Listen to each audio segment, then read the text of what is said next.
Olá pessoal, vamos falar agora neste vídeo sobre um pouco do manejo de inverno em áreas de várzea.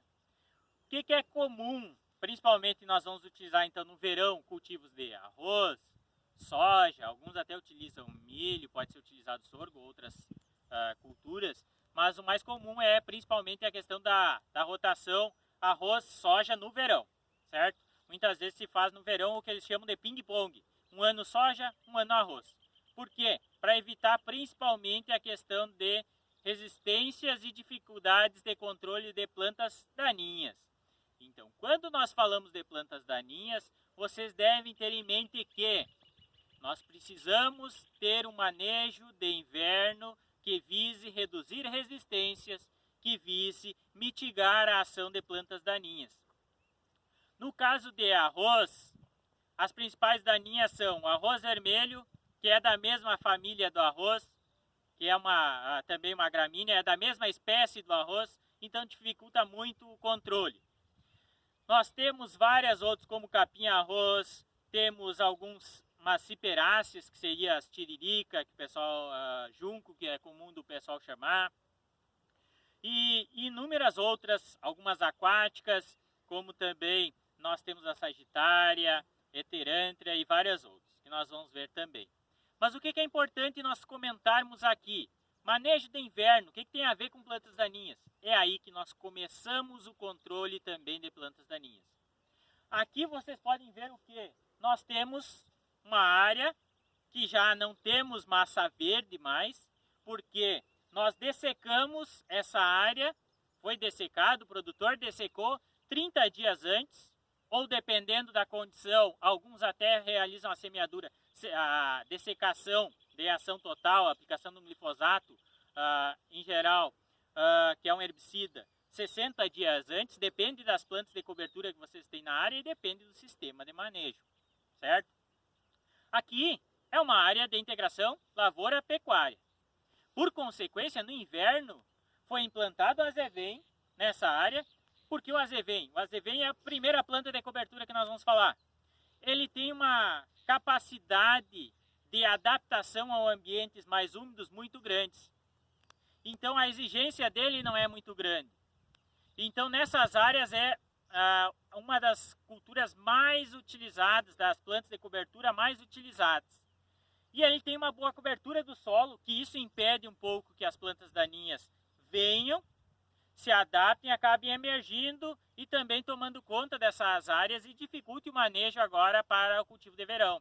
Quando nós vamos implantar agora, nós vamos falar de zoneamento em torno de final de setembro, início de outubro até dia 15 de novembro, época para a semeadura do arroz. Então, uma delas é o azevém, ok? Já vamos falar de outros manejos. Outra que pode ser muito utilizada, trevo persa. Vocês devem de ouvir falar que leguminosas acabam tendo fixação biológica de nitrogênio. Para que serve isso para o arroz? Deixando o nitrogênio após a dessecação, ele tem os nódulozinhos lá com as micorrizas que vão deixar nitrogênio para o solo para o arroz aproveitar. Então aquele aparato inicial de nitrogênio vai favorecer o crescimento também do arroz. Então, por isso que tem sido muito utilizado o trevo persa, que nós vamos comentar um pouco mais também dele. Temos também algumas outras, como serradela, nativa e várias outras plantas de cobertura, mas atualmente as mais utilizadas são o azevém e o trevo persa, cada um com suas características. O trevo persa tem uma exigência maior, mas deixa nitrogênio no solo. O azevém já tem uma exigência menor, mas não deixa esse nitrogênio no solo. Quando nós devemos dessecar, pessoal? Normalmente em torno de, no caso aqui nós dessecamos em torno de 30 a 60 dias antes. Por quê? Olhem só, nós dessecamos essa área aqui 30 dias antes. E vejam só, nós vamos semear hoje e deem uma olhada aqui. Nós temos já grande, aonde foi dessecado, já começou a vir o arroz vermelho, que é uma planta daninha comum nessas áreas. Então, vocês veem que já começou a emergir, tem bastante aqui. Bom, então o que nós temos que fazer? Fazer uma nova dessecação. Essa dessecação ela pode ocorrer até quando?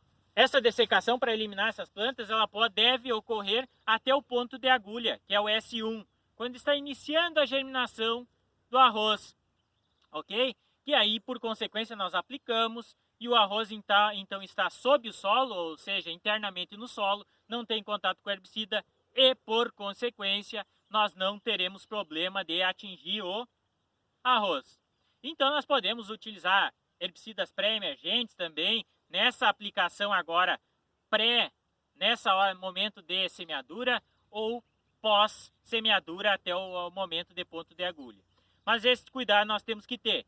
Sempre semear no limpo, cuidar para, nesse momento, após semeadura, utilizar pré-emergente ou utilizar um manejo eficiente para que a planta daninha ou as plantas daninhas não interfiram ou não venham a competir com a cultura do arroz estabelecido nestas áreas.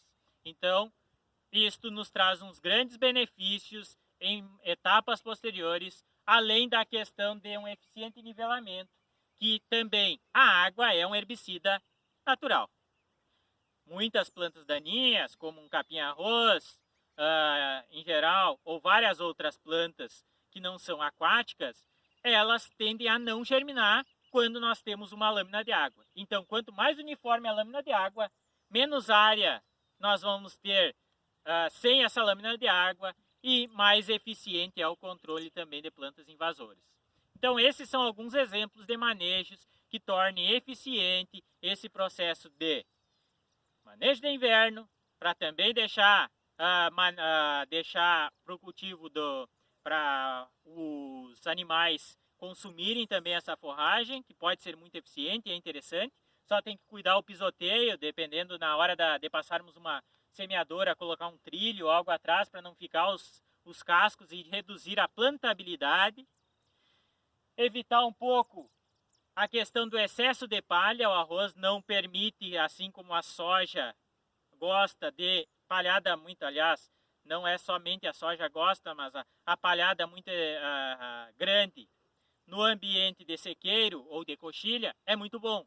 Na várzea, não, porque mantém muita umidade e pode prejudicar o desenvolvimento inicial do arroz, diferentemente das áreas de coxilha. Então, um pouquinho do manejo de inverno, um pouquinho do manejo de plantas daninhas, nós vimos neste vídeo, pessoal.